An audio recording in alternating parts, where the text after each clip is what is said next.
Welcome students. In this video lecture of estimation and costing हम chapter 4 profit and budget पढ़ रहे हैं। पूर्व के वीडियो लेक्चर में हमने क्लासिफिकेशन ऑफ बजट में कुछ बजटिंग नेम्स को सही तरीके से पढ़ने का प्रयास किया था। बचे हुए जो क्लासिफिकेशन के टाइप्स हैं, बजट के टाइप्स, उसको देखने का प्रयास करेंगे। लास्ट वीडियो लेक्चर में हमने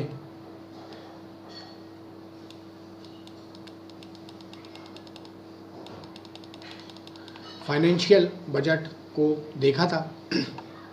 अब हम इस वीडियो लेक्चर में बचे हुए कुछ फाइनेंशियल टाइप है, बजट के टाइप हैं, उसको देखने का प्रयास करेंगे। तो सबसे पहला है पूंजी व्यय बजट, कैपिटल एक्सपेंडिचर बजट। जैसे कि नाम से यह हम समझ सकते हैं कि दिस इज़ कैपिटल एक्सपेंडिचर, मतलब पूंजी, जो हम धन या पूंजी को हम हमेशा कैपिटल कहते हैं। और इसका व्यय, इस पूंजी के व्यय पर आधारित जब हम बजट बनाते हैं, ऑफ कोर्स हमारी हमेशा जो बजट रहता है वो कैपिटल बेस्ड ही रहता है, धन का ही हम लेखा जोखा करते हैं। लेकिन नाम से जैसा कि आप देख सकते हैं कि कैपिटल एक्सपेंडिचर, किस तरीके से हम पूंजी को व्यय करें, एक्सपेंडिचर हमारे कैसे हैं, इसको जब ध्यान में रखते हुए हम बजट बनाते हैं। So we called it as capital expenditure budget. इस प्रकार का बजट यह दर्शाता है कि व्यापार में कब कब पूंजी निवेश करना है। यानी कि इस पूरे बजट को अभी तक हमने जो टाइप्स देखे उसमें मुख्यतः हम इनकम और एक्सपेंडिचर, हमारी आय और हमारा व्यय, इसको ध्यान में रखते हुए ही हम बजट बनाते थे। लेकिन चूँकि नाम में ही पूंजी व्यय है, कैपिटल एक्सपेंडिचर, उसके सापेक्ष में हम इस बजट को बनाते हैं। तो इस प्रकार का बजट यह दर्शाता है कि व्यापार में कब कब पूंजी निवेश करना है, आपको कब कब व्यापार में पूंजी निवेश चाहिए, आपको कैपिटल, पूंजी मतलब धन या कैपिटल, ये कब कब चाहिए, यह बजट हमें यह दर्शाता है। इसके बनाने में यह निर्धारित किया जाता है कि संगठन को आवश्यक पड़ने पर धन प्राप्त हो सके और साधारणतः कार्य में व्यवधान उत्पन्न न हो। तो जब हम इसको बनाते हैं, और तो हमको ये पता रहता है इस बजट के माध्यम से कि हमें रॉ मटेरियल से, फॉर एग्जांपल, मुख्यतः जो फैक्ट्री के अंदर जो कैपिटल एक्सपेंडिचर होता है उसमें मुख्य जो खरीदी है वो 3 ही होती है। और ये आपको पता है, that is direct material, direct labour और डायरेक्ट एक्सपेंडिचर। इसमें ही हम सबसे ज़्यादा पैसा लगाते हैं और इसके बिना हम प्राइम कॉस्ट जो है वो निकाल ही नहीं सकते। और उसमें से भी 2 मुख्य, जैसे कि डायरेक्ट लेबर और रॉ मटेरियल, यानी कि डायरेक्ट मटेरियल। तो ये जो रॉ मटेरियल रहता है, इसकी परचेस करने के लिए यदि आपने अपने बजट में इस तरीके का हेड नहीं रखा है तो और आपके पास से फॉर एग्जांपल प्रॉफिट भी नहीं है, आपने प्रॉफिट नहीं कमाया, आपकी इनकम इतनी नहीं है कि आप उस हेड में रॉ मटेरियल परचेसिंग में आप अपना पैसा लगा सकें, तो अब तब उस स्थिति में आप क्या करेंगे? उस स्थिति में आप बैंक से लोन लेंगे। किस बैंक से लेंगे, उनका रेट ऑफ इंटरेस्ट क्या है, उस बैंक से लिए हुए लोन को हम किस तरीके से वापस करेंगे, क्या यह लोन जो है यह टेम्परेरी रहेगा, क्या इसी वित्तीय वर्ष में आप टेम्परेरी लोन लेंगे और जैसे ही आपकी इनकम जनरेट होगी आप उस इनकम को सीधे उस बैंक के लोन से चुका देंगे, या आप उस एग्जिस्टिंग लोन को और नेक्स्ट ईयर तक फॉलो करेंगे। यह सारी चीज़ें, इन सारी चीज़ों का निर्धारण इसी बजट के माध्यम से होता है। That is capital expenditure budget. और इस प्रकार के बजट में हम इस पूंजी निवेश अभी और हमारे वर्ष के किसी भी समय यदि हमें पूंजी की आवश्यकता पड़ी तो उस समय हम इसी बजट के माध्यम से उसको पूर्ण करते हैं। नेक्स्ट है कैश बजट। इस प्रकार के बजट में बजट कालखंड के लिए संभावित नकद प्राप्ति एवं भुगतान को दर्शाया जाता है। किसी बजट में साप्ताहिक अथवा मासिक वित्तीय स्थिति दर्शाई जाती है। इस प्रकार के बजट से दिन प्रतिदिन के खर्चे आसानी से ज्ञात किए जा सकते हैं। ये डिपेंड करता है ये हम इस तरीके का जब हम क्लासिफिकेशन पढ़ते हैं तो इससे हमें ये समझ में आता है कि हमें हमारी जो प्लांट, इंडस्ट्री, फैक्ट्री, ऑर्गेनाइजेशन, इसके अनुसार जो भी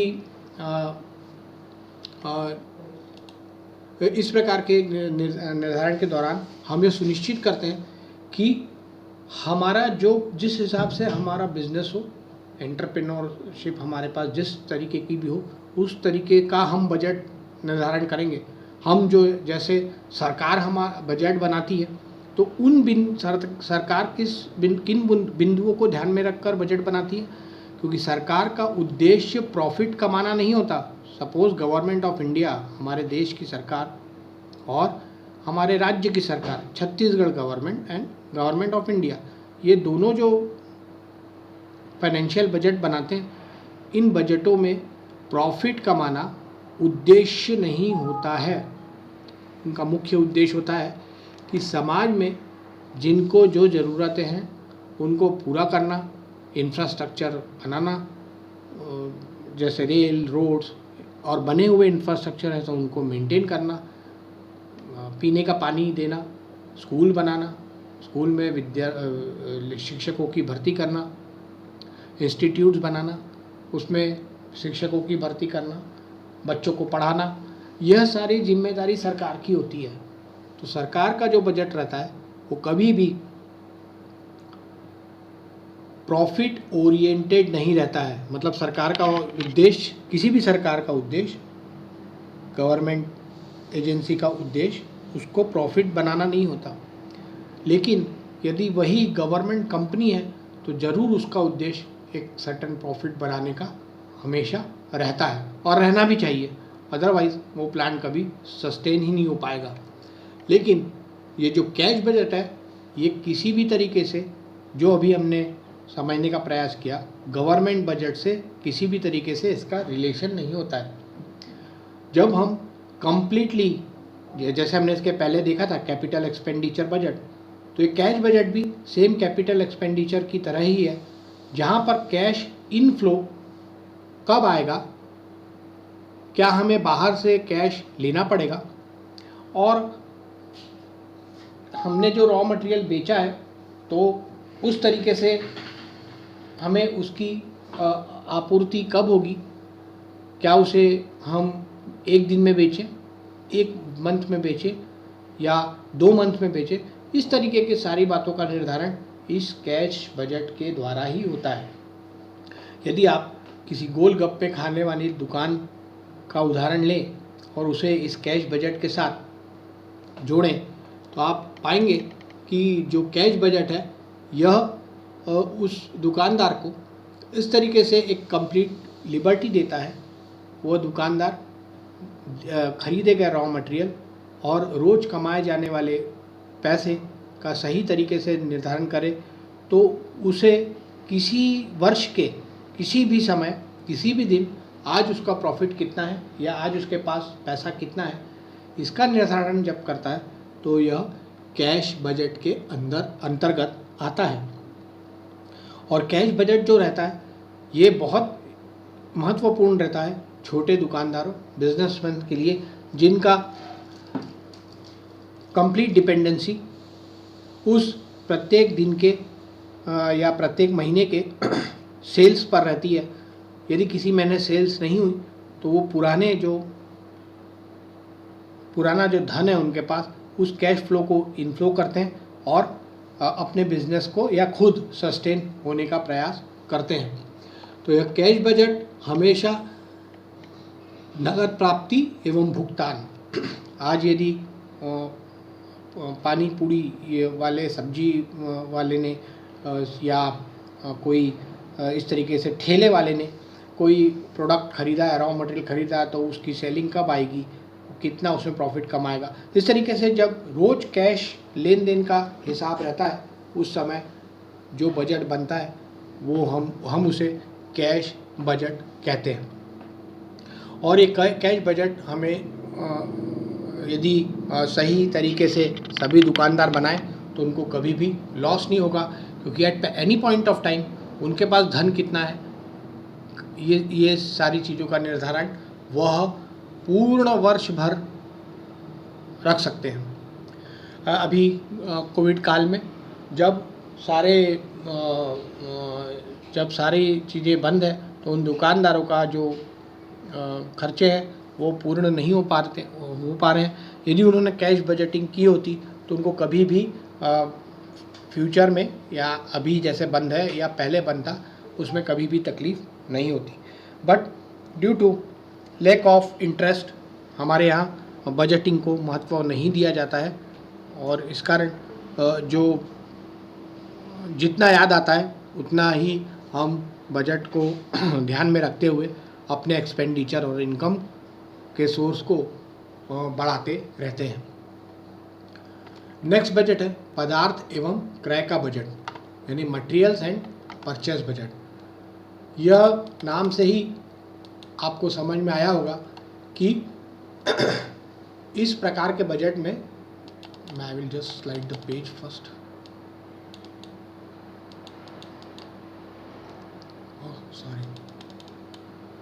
इस प्रकार के बजट में उत्पाद के लिए प्रति माह क्रय की जाने वाली पदार्थ की मात्रा दर्शाई जाती है, यानी कि आपको क्षमता आपके फैक्ट्री की पता है कि आपके प्लांट में जो मशीनें लगी हुई हैं वो कितना, उनकी कैपेसिटी कितनी है, वो कितने प्रोडक्ट बना सकती हैं, उनका क्या कैटेगराइजेशन है, एट्सेट्रा एट्सेट्रा।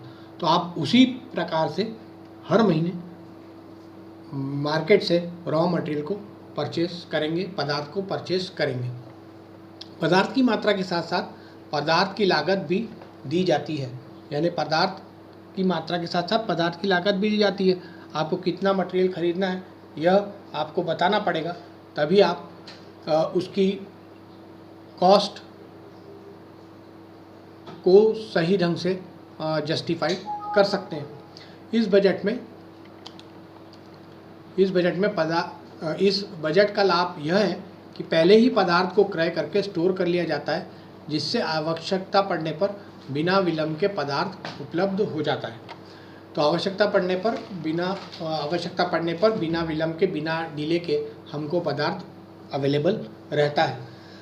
तो जब हम पदार्थ यानी कि मटेरियल एंड परचेस बजट देखते हैं, तो हम पूरा बजट का एक ही उद्देश्य रहता है, रॉ मटेरियल रिलेटेड, न इनकम न एक्सपेंडिचर। हमारा मुख्य काम रहता है, सिर्फ इस बजट का मुख्य उद्देश्य रहता है कि सिर्फ और सिर्फ रॉ मटेरियल के ऊपर होने वाले खर्चों को ही हम देखें, बाकी किसी चीज़ों को नहीं देखें। हमको कोई मतलब नहीं है इनकम कितनी है और एक्सपेंडिचर कितना है, क्या हम इतना पदार्थ मटेरियल परचेस कर सकते हैं, हमें ये भी नहीं देखना रहता। हमें सिर्फ ये देखना रहता है कि साल भर प्लांट के अंदर मटेरियल हमेशा अवेलेबल रहे एडवांस में। ज़्यादा मटेरियल भी नहीं रखना है और हमको कम मटेरियल रखना है। और यह स्टोर्स वाले जो हैं, जो स्टोर्स डिपार्टमेंट है, वो इस तरीके का बजट बनाते हैं। जैसा कि हमने प्लांट मेंटेनेंस सेफ्टी में कई तरीके के मेंटेनेंस पढ़े थे, और उसी मेंटेनेंस के बताने के दौरान हमने बेरिंग पढ़ा था, हमने डिज़ाइन ऑफ मशीन एलिमेंट में भी बेरिंग को देखा था। तो एक बेरिंग की कीमत तकरीबन 250 रुपये से लेकर 2.5 लाख रुपए तक की भी हो सकती है। और सपोज़ एक 2.5 लाख का बेरिंग हमारे प्लांट में लगा हुआ है, तो ये ज़रूरी नहीं है कि हम 2.5 लाख का बेरिंग खरीद के रखें, क्योंकि हमको ख़रीदना ही है इसलिए। लेकिन उसकी अवेलेबिलिटी किस तरीके से होगी, इसका भी निर्धारण हमें पूर्व से करना पड़ता है। वह 2.5 लाख का बेयरिंग आगे इन फ्यूचर कितने का होगा, इसका भी हमें निरंतर लेखा जोखा लेना पड़ता है, ताकि at the point of time when the thing is needed it must be available quickly, मतलब बहुत आसानी से हम इन दोनों को इस दोनों का क्रय कर सकें। लास्ट, प्रत्यक्ष श्रम बजट। ठीक जिस तरीके से हम प्रत्यक्ष मटेरियल यानी कि मटेरियल एंड परचेज बजट देखते हैं, ठीक इसी तरीके से प्रत्यक्ष श्रम बजट, डायरेक्ट लेबर बजट, इस बजट के माध्यम से हम श्रम से रिलेटेड ही बजट बनाते हैं। इस बजट में निर्धारित निर्गम की प्राप्ति हेतु प्रत्यक्ष श्रम की मात्रा दर्शाई जाती है, श्रम की श्रेणी भी दर्शाई जाती है, श्रम का अनुमान कार्य अध्ययन वर्क स्टडी द्वारा या पिछले रिकॉर्ड्स के आधार पर बनाया जाता है, वेतन दर से गुणा करके कुल श्रम व्यय भी दर्शाया जाता है। तो जब भी हम इस तरीके का डायरेक्ट लेबर बजट बनाते हैं तो हम यह सबसे पहले निर्धारित करते हैं कि जो लेबर है उस लेबर